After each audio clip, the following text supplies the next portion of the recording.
이제 프론트엔드 세션을 본격적으로 진행하기 앞서서 조금 먼저 한 부분을 진행을 할까 합니다.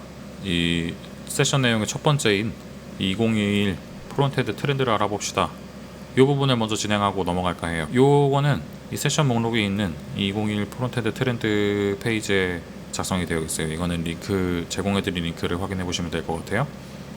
일단 이 프론트엔드 트렌드를 왜 자꾸 갑자기 짚고 넘어가느냐 라고 한다 그러면은 이거를 짚고 넘어가는 이유는 리액트를 왜 배우는지에 대한 것과 약간 일맥상통하는 부분이 좀 있습니다. 먼저 이 트렌드를 왜 알아야 되느냐, 이 수업을 듣고 계신 분들이 뭐 전공자이신지 비전공자이신지 잘 모르겠어요. 근데 전공자 분들을 기준으로 말씀을 드리면, 제가 처음 학교에 입학했을 때 제가 편입을 했어서 그 처음에 입학했을 때는 2010년이었습니다 10년이나 되네요. 그때까지만 해도 그 C 언어를 무조건 프로그래밍 하시는 분들은 무조건 C 언어를 알아야 된다 라고 해서 뭐 컴퓨터 개발한다 그러면은 너 C 언어 같은 거 하니? 뭐 그런 얘기를 많이 하곤 했었죠. 그런데 이제는 그런, 제가 편입을 하고 졸업을 할 때쯤 되니까 1학년 분들이 이제 파이썬을 가지고 프로그래밍을 처음 접하시더라고요. 확실히 최근 수요가 파이썬이 많이 올라오기도 했고, 그리고 언어를 처음 배우기에 막 부수적인 복잡한 내용들을 알 필요가 없기 때문에 확실히 처음 배우는데 좋은 언어라고 생각은 했어요. 근데 학교 수업이라는 거는 정말 약간 그 트렌디하지 않고 약간 보수적이잖아요.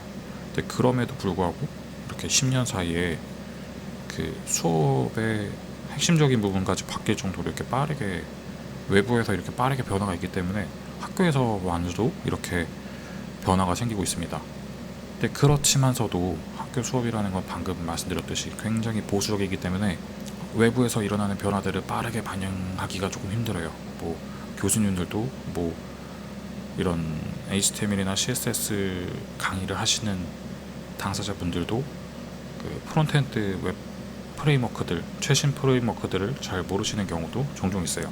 물론 교수님들은 그 훨씬 더 그 컴퓨터 이론과 컴퓨터 과학 자체를 다루시는 분들이기 때문에 그런 개발 툴이나 프레임워크 자체에는 그렇게 큰 관심을 안 가지실 수도 있겠지만, 그렇다 보니 그런 실무에 사용되는 최신 개발 트렌드는 학교에서 가르쳐주기가 조금 어려운 부분도 있고, 그렇기 때문에 학교에서 배우는 것만 가지고는 새로 어딘가에 취직을 하거나 그렇게 조금 어려운 부분이 좀 있습니다. 그래서 계속 본인이 따로 찾아보시고 계속 공부를 해 나가야 돼요.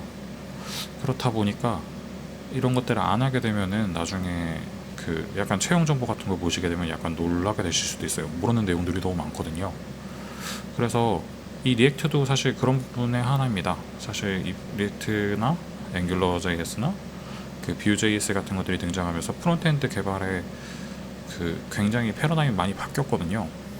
근데 그런 것들을 아직 모르고 있는 상태라 그러면은 나중에 프론트엔드든 백엔드든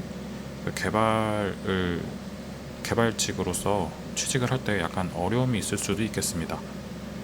뭐 물론 기존에 배우던 방법으로도 하실 수 있는 것들이 있긴 있을 수도 있어요. 하지만 뭐 최근에 실력 있는 회사들은 굉장히 이런 패러다임에 굉장히 민감하게 반응하고 있는 중이기 때문에 이런 부분들을 알고 계셔야 훨씬 더 도움이 되실 거예요. 그렇기 때문에 이런 개발 트렌드를 알고 있는 거 굉장히 중요한데, 이런 트렌드를 파악하는 게 어떤 방법들이 있느냐, 여러 가지 방법이 있겠습니다만은 의외로 꽤 빠른 방법은 방금 말씀드렸던 채용 정보입니다. 이 채용 정보가 생각보다 이 현업 트렌드를 많이 반영하거든요. 생각보다가 아닙니다. 그 회사 자체에서 본인들이 필요한 사람들을 뽑는 거기 때문에 그 사람들이 어떤 것들을 사용하고 있는지, 그래서 그거를 알고 있어야 저희가 같이 일을 할 수 있습니다 라는 의도인 거기 때문에 채용 정보에 굉장히 많은 트렌드나 개발 내용들이 많이 반영이 되거든요. 언급이 되거든요. 그래서 본인이 관심 있는 업종이나 서비스가 있다면 그 해당 회사의 홈페이지에 가보시는 거, 이 채용 정보 홈페이지에 가보시는 거 생각보다 큰 도움이 됩니다. 거기에 가보시면은 되게 정말 처음 보는 단어들이 있을 거예요. 처음 이제 막 채용 정보를 열어보신 분들은 좀 당황스럽습니다. 근데 그런 것들에 당황하지 마시고 하나씩 그 단어들이 뭔지 그렇게 그 지식 자체를 전부 다 흡수한다는 생각보다는 이 단어가 뭔지 단어의 뜻부터 먼저 하나씩 찾아가면서 그 본인이 원하는 파트의 그 기본 사항들 그리고 우대 사항들을 하나씩 집어나가 보시는 거가 생각보다 트렌드 반영에 꽤 도움이 됩니다. 저는 이 왓챠의 동료상을 좀 자주 봅니다. 근데 여기에 보시면은 개발직을 모집하는 부분도 있습니다. 이 개발자에서는 뭐 어떤 플랫폼을 합니다 이런 것들도 있겠지만은 이 직군 채용에 대한 정보도 있어요. 근데 아마도 여러분들이 하시게 된다면 지금 프론트엔드 수업을 듣고 계시니까 이 웹 개발의 내용이 나오겠죠. 근데 여기도 보시면은 이 프론트엔드 기술 스택 이 기본으로 원하는 걸 거예요. 그래서 여기 보시면은 기술에 보시면은 리액트, 모백스, 타입스크립트, 이모션, 스타일드 컴포넌트, 노드.js 뭐 이런 것들이 있습니다. 여기 있는 것들 중에 아시는 것들이 있을 수도 없을 수도 다 알 수도 하나도 모르실 수도 있어요. 근데 그런 것들이 뭐 잘못된 게 아니라 이제 알고 계시면 됩니다. 이게 뭘 하는 건지에 대해서 아신다기보다는 리액트.js가 뭐다 정도만 알고 있고 모백스는 못 쓰는 거다.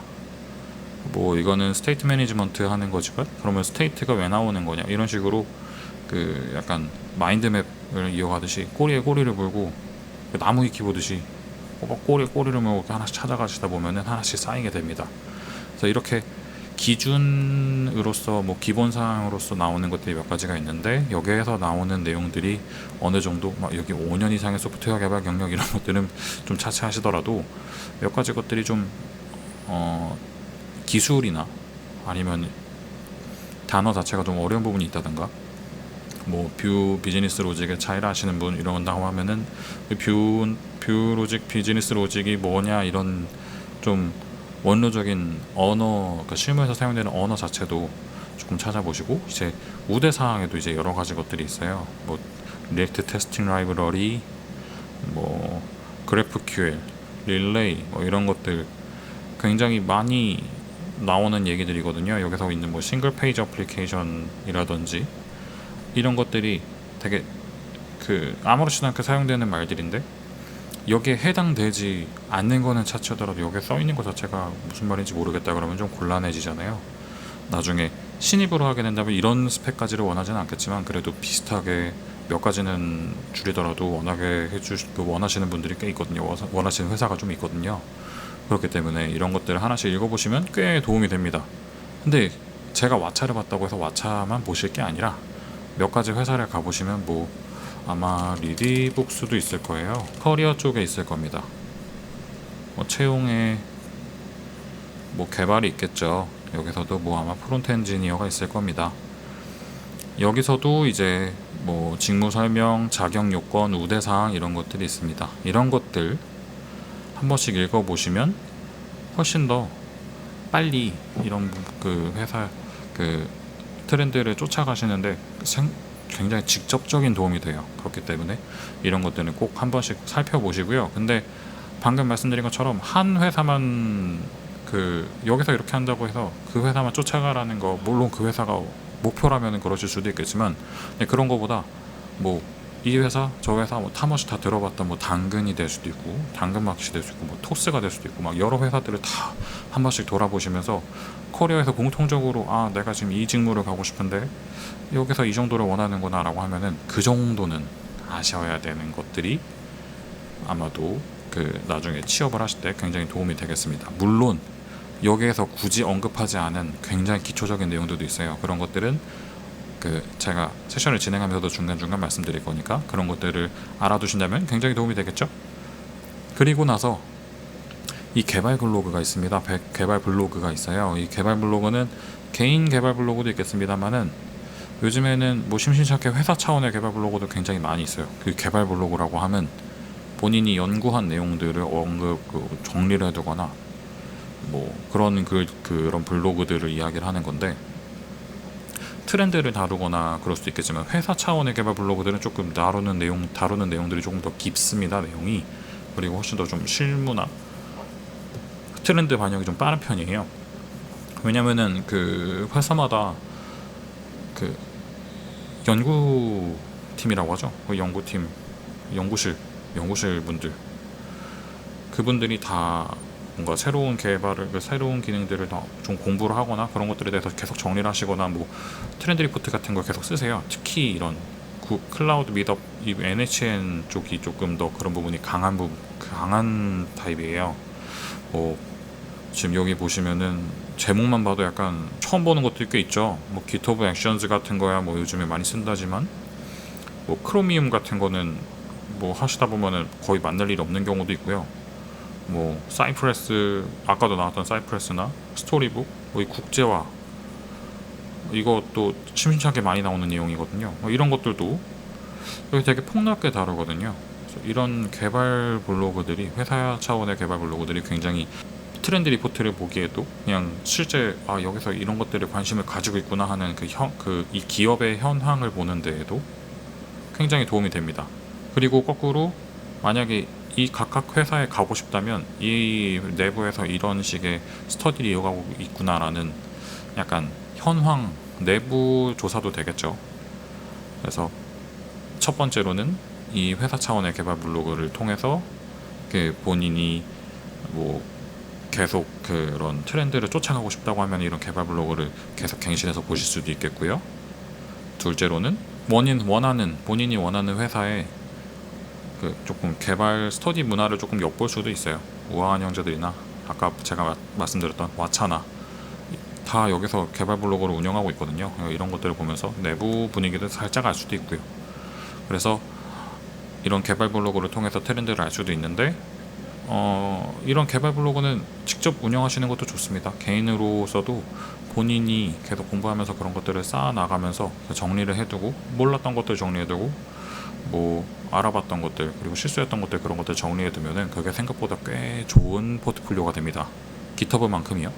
그래서 요즘에 개발 블로그를 많이 안 보는 건지 잘 모르겠지만 아마 기터브를 제일 많이 보실 텐데, 그래도 개발 블로그가 생각보다 큰 트렌드 조사로서도, 그리고 본인의 커리어 관리로서도 굉장히 좋은 수단 중에 하나입니다.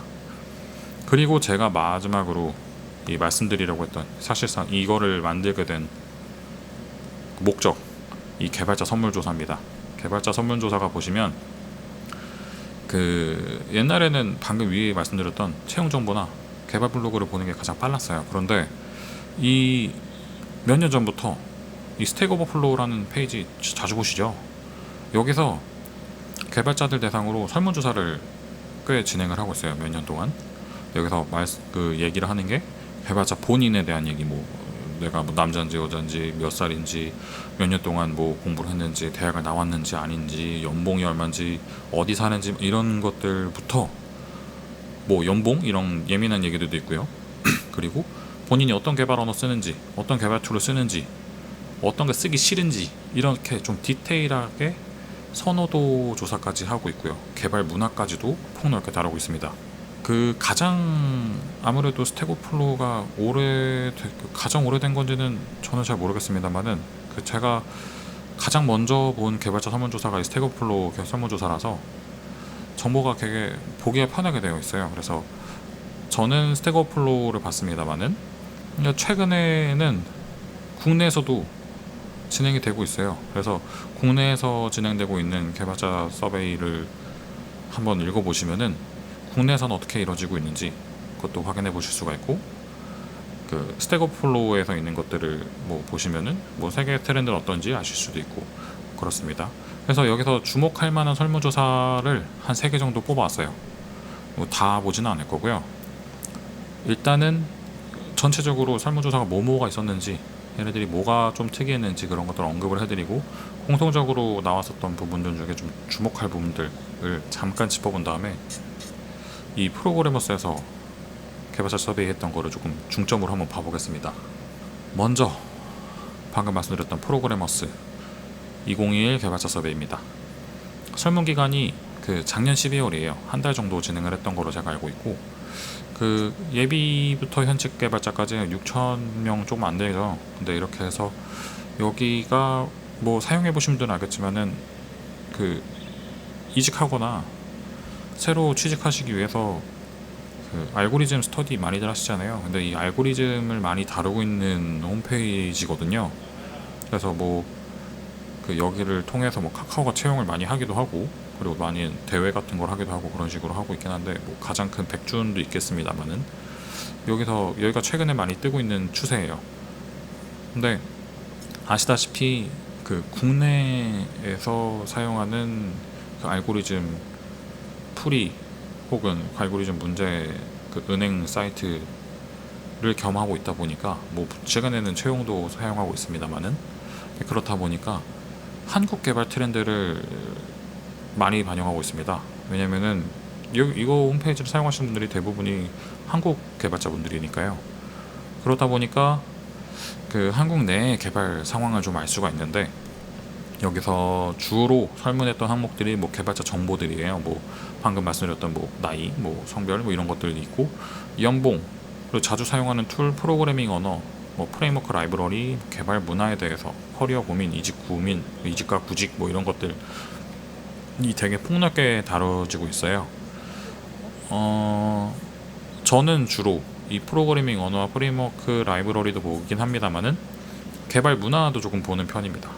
이거는 조금 이따가 다른 것들과 그 합치면서 요약을 하면서 서머리 하면서 말씀을 드릴게요. 그 다음은 그 스택 오버플로우 개발자 서베이입니다. 이거는 좀 됐어요. 그 계속 진행이 되고 있는지가.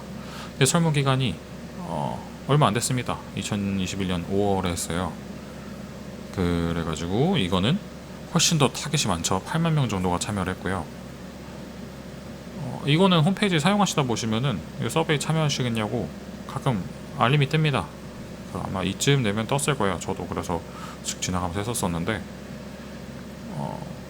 이게 스택 오버플로우라는 게 개발하시다 보면은 정말 필연적으로 들어가실 수밖에 없는 홈페이지예요. 정말 사실상 스택 오버플로우가 개발의 한 3분의 1은 하지 않을까요?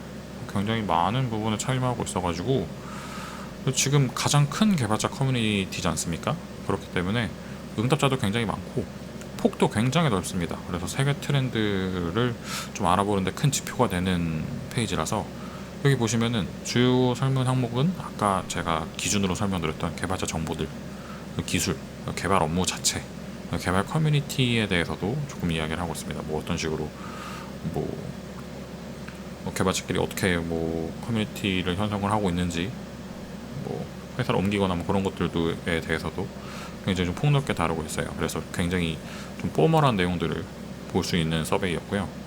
특이한 거가 하나 있었어요. 이 젯브레인이라는 회사에서 하는 개발자 에코시스템 현황이라는 서베이였는데, 이거는 훨씬 더 최근이에요. 2021년 7월에 진행을 했고요. 이것도 만만치 않게 넓은 편입니다. 183개국의 뭐 예비 현직 개발자 3만여 명을 대상으로 한 건데, 조금 특이한 사항이 있다고 하면은, 젯브레인이라는 회사는 들어보신 분들은 아실 수도 있는데, 되게 큰 아이디, 굵직굵직한 아이디들의 개발사예요. 주요 제품으로는 여기 써 있는 것처럼 인텔리제이나 파이참이나 PHP 스톰 같은 게 있어요. 뭐 그 자바스크립트도 아마 에디터가 하나 있을 거예요. 아이디가. 처럼 여기가 되게 이런 것들 한 번씩 다 보셨을 거예요. 몇 분들은 이런 큰 그 실무에서도 많이 사용하고 있는 큰 아이디를 개발하는 개발자라서, 아마도 그 프로그램 안에서 서베이를 모집을 했던 것 같아요. 그러다 보니까 조금 특이한 부분이 있습니다. 여기서도 그 대상들 자체가, 이 지표 자체가 조금 특이한 부분들이 좀 있어요. 일단은 인텔리제이가 굉장히 그 여기서 많이 사용되는 아이디 중에 하나거든요. 이게 특히 좀 서버 개발하시는 분들이 많이 사용하시는 것들일 거예요. 자바를 기반으로 하다 보니까. 그러다 보니까 이 프로그램들이 다 유료다 보니까 일단 현직 개발자분들이 대상에 많고요. 그리고 특히 서버 개발자분들 혹은 모바일 개발자분들의 응답 비율이 굉장히 높았습니다. 제가 알기로. 그래서 조금 여기서 반영되는 내용들은, 진짜 완전 일만 하시는, 일에 지금 하고 계시는 분들에 대한 그 약간 응답 비율이 훨씬 더 높겠죠. 그 스택 오버플로우에는 조금 더 뭐 학생분들이나 그런 분들도 있을 수도 있겠지만은, 아마도 훨씬 더 현직 개발자에 가까운 분들이 많을 걸로 예상이 됩니다. 주요 설문 항목은 조금 특이하게 되어 있는데 뭐 라이프 스타일, 뭐 인구 통계 이런 것도 있겠지만 뭐 빅데이터나 데브옵스, 인베디드, 마이크로 서비스 이런 것들도 좀 다루고 있어요. 뭐 팀 도구들, 뭐 저는 뭐 슬랙을 쓰고 노션을 쓰고 이런 것들에 대한 이런 팀 협업하는 콜라보레이션 도구들에 대한 내용들도 좀 있더라고요. 테스팅에 대한 것도 있고 이런 것처럼 조금 특이한 관점에서 특이한 대상자들을 대상으로 하고 있어가지고 한번 읽어볼 만한 내용이었습니다. 뭐 가장 좋은 건 다 읽어보시는 게 좋겠죠.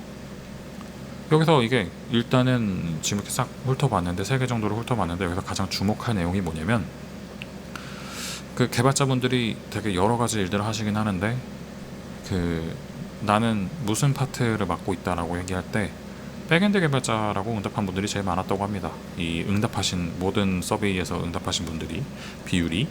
근데 아마도 그 백엔드 하시는 분들이 조금 더 그 깊은 관심을 가지고 좀 더 집중해서 개발에 투자하시는 경향이 좀 있어요. 그래서 아마 이 서베이를 참여하는 것 자체도 이 서베이가 있는 건지 아닌지 모르는 분들도 있겠지만 근데 그걸 아시고 그걸 참여까지 하시는 분들은 좀 골수인 분들이 좀 있기 때문에 백엔드 개발자가 훨씬 더 많다.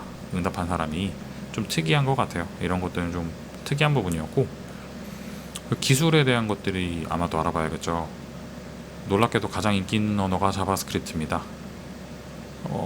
이제 자바스크립트가 생각보다 많이 쓰이고 있어요. 뭐 일반 윈도우나 맥OS 프로그램을 만드는 경우에도 사용이 되고 있고요. 뭐 인베디드에도 이제 웹 어셈블리라고 어셈블리 언어도 사용이 되고 있어요. 이제 자바스크립트가 뭐 사용되는 건 아니지만은 뭐 생각보다 웹 환경에서 어셈블리 언어가 사용되는 경우도 종종 있습니다. 근데 그 자바스크립트를 이용해서 포팅하는 경우도 있고 그렇기 때문에 어셈블리를 넘어가는 그런 로우 레벨까지도 다룰 수가 있고 그리고 서버는 이제 물론이죠. 노드.js가 너무 흥하고 있기 때문에 그 백엔드에서도 자바스크립트가 사용되고 있고 프론트엔드야 뭐 말할 것도 없죠.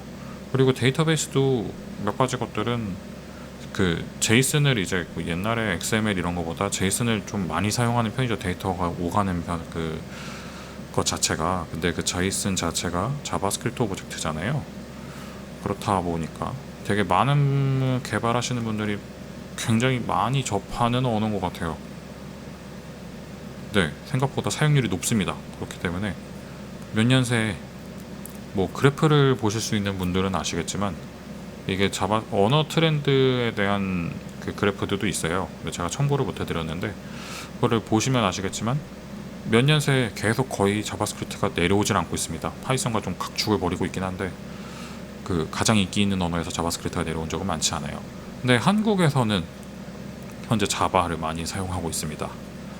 이거는 뭐 자바 자체가 좋은 언어기도 합니다만은 그 국내에 전자정부 프레임워크라는 것이 있어요. 근데 그 전자정부 프레임워크라는 게 그 정부에서 주도하는 그 홈페이지나 뭐 지자체 홈페이지 같은 것들이 이 전자정부 프레임워크를 이용해서 개발이 되는데 그 하도급으로 개발하거나 그렇게 SISM 개발을 하시는 분들이 그 정부 관련된 페이지를 작업하시게 된다면 이 전자정부 프레임워크를 다루게 돼요. 필수적으로요. 근데 이 전자정부 프레임워크가 스프링으로 되어 있습니다. 스프링은 자바로 되어 있고요. 그렇기 때문에 자바를 많이 사용할 수밖에 없는 현실이기도 합니다. 뭐 국내에서 정부에서 표준으로 사용하고 있으니까요. 그래서 SI나 SM을 하시는 분들은 자바를 거의 필수적으로 다루고 있어요. 그래서 사실상 점유율이 가장 높을 수밖에 없습니다. 자바와 뭐 스프링부트가 좋기도 하지만요. 근데 안타깝게도 어쩔 수 없이 사용 중이라는 응답이 가장 많은 언어기도 하다고 하더라고요. 국내 리포트였어요. 이거는 그 프로그래머스 서베이 있던 내용입니다. 그리고 가장 배우고 싶어하는 언어가 파이썬이라고 하더라고요. 지금 여러분들은 그 멋쟁이사처럼 세션을 듣고 오신 분들은 그 장고를 배우셨을 거예요. 장고가 파이썬으로 되어 있다 보니까 파이썬을 어느 정도 다뤄보고 오시게 되겠죠. 근데 파이썬이 굉장히 뭐 요즘에 뭐 웹에서 사용하는지는 모르겠지만 그 인공지능이나 뭐 빅데이터 같은 것들에서 많이 사용하고 있는 언어라서 이 파이썬은 확실히 많은 사람들이 배우려고 시도하고 있는 언어라고 하더라고요. 이제 인기가 있는 언어인 거죠. 배우고 싶어하는 언어라는 게 좀 장래가 있죠. 그렇기 때문에 파이썬은 확실히 좀 주목할 필요가 있습니다. 배워볼 필요도 있고요. 그리고 개발 인구가 많은 OS도 있어요. OS에 대한 결과도 있었었는데 윈도우즈를 가장 많은 OS 환경으로 쓰고 있고, 물론 놀랍게도 뭐 여러 영상을 찾아보시면 맥 OS의 영상이 굉장히 많은 걸로 알고 있는데, 하지만 윈도우가 제일 많습니다. 어쩔 수 없어요. 윈도우 나쁘지 않거든요. 요즘에는 뭐 WSL 리눅스가 윈도우에서 들어가기도 해서 윈도우도 나쁘지 않습니다. 개발 환경에도. 에디터로는 여러분들이 사용하시고 있는 걸로 예상되는 비주얼 스튜디오 코드, 저도 이거로 진행을 하거든요. 몇 년째 이게 비주얼 스튜디오 말고 이 에디터로서로만 뚝 하고 떨어져 나왔을 때 굉장히 가벼워서 좋았는데, 훨씬 더 이제 익스텐션도 많이 생기고 하다 보니까 굉장히 사용 인구가 많이 급증했어요. 에디터로서로만 보기에도 조금 힘들 정도로 기능이 많이 좋아지고 간편해져서 훨씬 더 이게 쓰는 인군들이 점점 더 늘고 있다고 알고 있습니다. 저도. 데이터베이스는 MySQL을 가장 많이 쓴다고 하더라고요.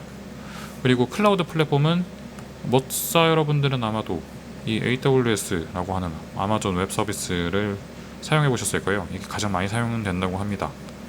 아마 그 다음이 뭐 GCP일 거예요. 뭐 그렇기 때문에 이 AWS는 좀 어려우시더라도 계속 접해 보시는 게, 뭐 무료 크레딧이 있으시다면 크레딧이 닳도록, 프리티어가 다 닳도록 다 써보시는 게 꽤 좋습니다. 실무에서도 꽤 많이 쓰이는 클라우드 플랫폼이에요. 서베이에서도 이렇게 말하고 있듯이. 그리고 이제 여기서 나오게 됩니다. 제가 주저주저 얘기를 했는데 가장 중요한 부분이 이겁니다. React.js를 배워야 되는 이유, 모든 서베이에서 프론트엔드에서 가장 많이 사용하고 있는 게 React.js입니다. 백엔드 파트에서는 익스프레스가 꽤 많이 사용되고 있어요. 근데 백엔드에서는 뭐 한국 국내에서는 뭐 위에 말씀드렸듯이 스프링부트들이 있긴 하지만 익스프레스나 노드.js가 굉장히 많이 치고 올라온 상태고요. 뭐 네스트.js도 있겠습니다만은 이 노드.js 진영의 프레임워크들이 많이 사용되고 있고, 프론트엔드에서는 리액트.js나 뷰.js가 거의 압도적일 거예요. 뭐 다른 것도 있습니다. 뭐 스베트 같은 것도 있을 거고. 네, 그렇지만은 지금 가장 많이 사용되고 있는 게 국내에서도 리액트.js가 가장 많이 사용되고 있어요. 이겁니다. 리액트.js는 현재 학교에서 배웠던 프론트엔드 개발, 전공하시는 분들이 배웠던 프론트엔드 개발 방법과 완전히 다름에도 불구하고 현재 실무에서 프론트엔드 개발하시는 분들이 리액트.js를 많이 사용하고 계세요. 이걸 안 배웠다면 신입으로 들어가기도 굉장히 힘들었겠죠. 그렇기 때문에 이런 트렌드를 계속 보셔야 이런 내용들을 아실 수 있게 됩니다. 프론트엔드에서는 React.js를 가장 많이 사용하고 있다는 점, 그렇기 때문에 저희가 배워야 되겠지요. 그래서 이런 부분들을 좀 알아봤습니다. 이런 부분들만 가지고 넘어가셔도 좋겠지만은, 근데 여기서 조금 더 본인의 것으로 이런 내용들을 흡수하시고 싶으시다면은 이렇게 용어 같은 것도 따로 정리해 보시는 게 좋아요. 방금 말씀드렸던 이 전자정보 프레임워크 내용을 설명할 때 말씀드렸던 이 솔루션, SISM 이런 언어들은 신규 개발, SM은 유지 보수 등을 이야기를 하는 건데, 아웃소싱 하시는 분들이 이런 업종이라고 얘기를 하는데, 이런 것들은 안 찾아보면은 잘 모르겠죠. 그리고 이 이외에도 서베이를 보시면은 많이 언급되는 내용들이 있습니다. 코드 리뷰, 제가 컨트리뷰트 하면서 코드 리뷰를 같이 진행해 드리겠다고 했죠. 근데 코드 리뷰가 제가 너무 당연하게 쓰이는 말처럼 쓰고 넘어가서 그런데, 코드 리뷰가 도대체 뭐냐라고 물으실 수도 있어요. 당연한 일입니다. 코드 리뷰를 안 겪어보셨거나 따로 찾아보시지 않았다면 그게 뭔지, 어떻게 진행되는 건지에 대한 것들이 조금 모호하실 수 있어요. 그렇기 때문에 이런 것들도 한 번씩 알아보시는 게 좋습니다. 그리고 요즘에 가장 많이 나오고 있는 테스트, TDD 이런 내용들도 아마 위에 있었죠? 이 주요 설문 항목에 테스트가 있었잖아요. 이런 것들도 이 테스트 드리븐 디벨롭먼트, 테스트 주도 개발 방법론이거든요. 이런 것들은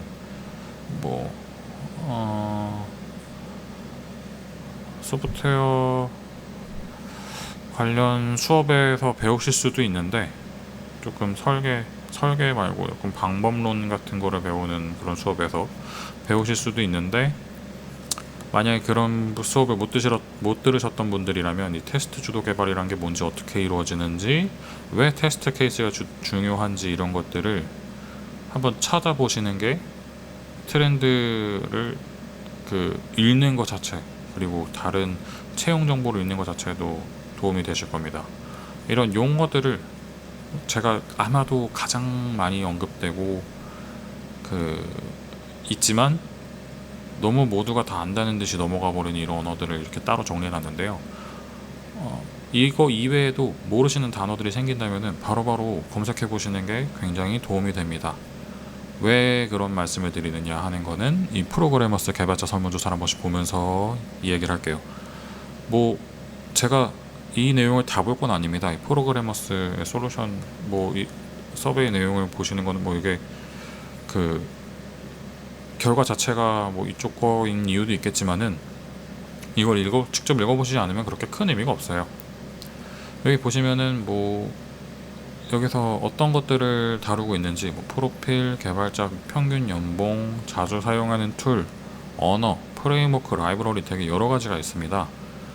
근데 먼저 저는 오히려 저 뒤로 갈 거예요. 이 개발 트렌드, 채용 정보 이런 것도 되겠습니다만은 이 개발팀 이쪽을 내려가 보시면은 팀에 도입된 것과 도입하고 싶은 것들이라고 이야기가 나오는데, 여기서 보시면은 코드 리뷰, 클라우드 서버, 깃플로우 이런 것들이 있고요. 그리고 TDD, 쿠버네티스 이런 것들 단어가 나오고 있어요. 그리고 테스트 자동화,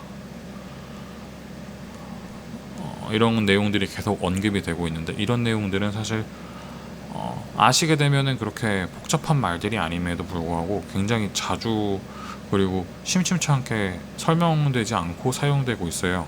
그러니까 이거를 안다는 전제로 다른 팀들은 일을 하고 있다는 거죠. 물론 이것들이 굳이 필요가 없다라고 필요성을 느끼지 않고 그대로 진행하는 팀들도 물론 있을 겁니다. 하지만 이런 것들을 원하고 실제로 도입한 회사들이 점점 늘고 있다, 이런 것들을 알게 된다면은 조금 준비를 해야 되겠죠. 근데 이런 것들은 수업으로 가르쳐 주거나 그러지 않습니다. 심지어 그런 것들을 배우기도 쉽지 않아요. 왜냐면은 협업하는 데 사용되는 것들이라서 같이 팀업해서 사용하지 않으면 조금 어렵거든요. 그래서 실제 같이 활동하고 있는 분들과 뭔가 같이 실제로 실행해보지 않으면은 굉장히 반영하기 어려운 내용이기도 합니다. 그렇기 때문에 실제로 해본 경험보다는 이게 뭐다라고 알고 있는 것 자체가 가장 중요하고, 해본 경험이 있다면 베스트일 겁니다. 그래서 이런 것들은 되게 많아요. 여기 싱글 페이지 어플리케이션, MSA, 마이크로 서비스 아키텍처 이런 것도 있네요. 여기 적어두긴 했습니다. 풀어 쓰긴 했습니다만은 클라우드 서버가 뭐다, 테스트 자동화가 뭐다, 기술 블로그가 뭐다, 쿠버네티스가 뭐다, 이런 것들 보시면 이제 아시는 분들도 있을 거예요.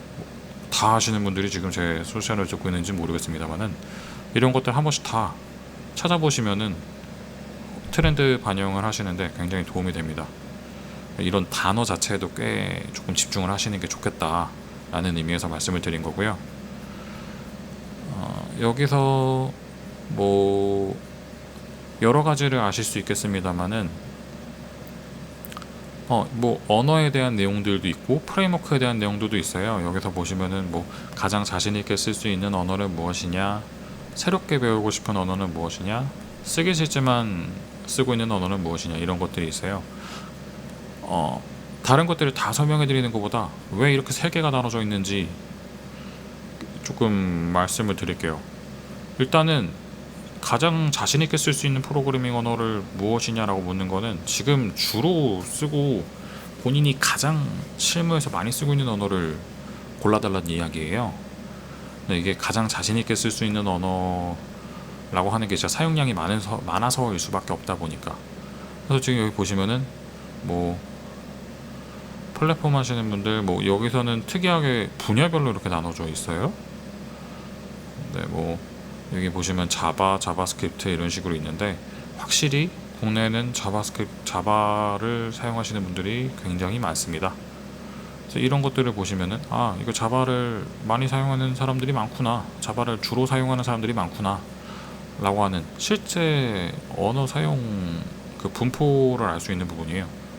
근데 이 다음에 이런 것들은 왜 있느냐, 새롭게 배울 필요성을 느끼는 프로그래밍 언어를 하나 골라주세요 라는 건데, 여기 보시면은 생소한 언어들이 있죠. 파이썬을 제외하고 뭐 고나 코틀린이나 뭐 타입스크립트야 뭐 한다지만 여러 가지가 있어요. 이런 것들은 최근 개발 트렌드 개발 흐름 자체를 패러다임을 굉장히, 그리고 그 다른 조금 개발 연구한 계속 연구팀들이 그 새로운 기능들을 하시는데, 그 새로운 기능에 필요한 언어들이 많아요. 그러니까 앞으로 배워야지, 앞으로 본인이 직무를 계속 이어가기 위해서 필요한 언어구나 라는 것들이거든요. 앞으로 배우지 않으면 조금 힘들 수도 있겠다라는 언어들이 계속 여기에 좀 표현이 되는 거라서, 이 내용은 스택 오버플로우도 있습니다. 새롭게 배우고 싶은 언어라고 하면 그런 의미겠죠. 조금 확실히 배워둬야 나중에 충분히 도움이 되는 거. 지금 당장에 쓰진 않을 수도 있겠지만, 여기서 보시면 이 파이썬이 가장 많이 언급되고 있네요. 아무래도 국내에서 AI나 빅데이터에 대한 요구가 굉장히 많다 보니까 그런 것 같고요. 뭐 고는 또 따로 이야기하게 될 일이 있다면 말씀을 드릴게요. 그렇기 때문에 어쨌든 새롭게 배우고 싶은 그런 의미고요. 근데 쓰기 싫지만 사정상 없을 수 쓰고 있는 프로그래밍 언어, 이것도 아마 스택 오버플로우에는 드레디드라고 표현이 되어 있을 거예요.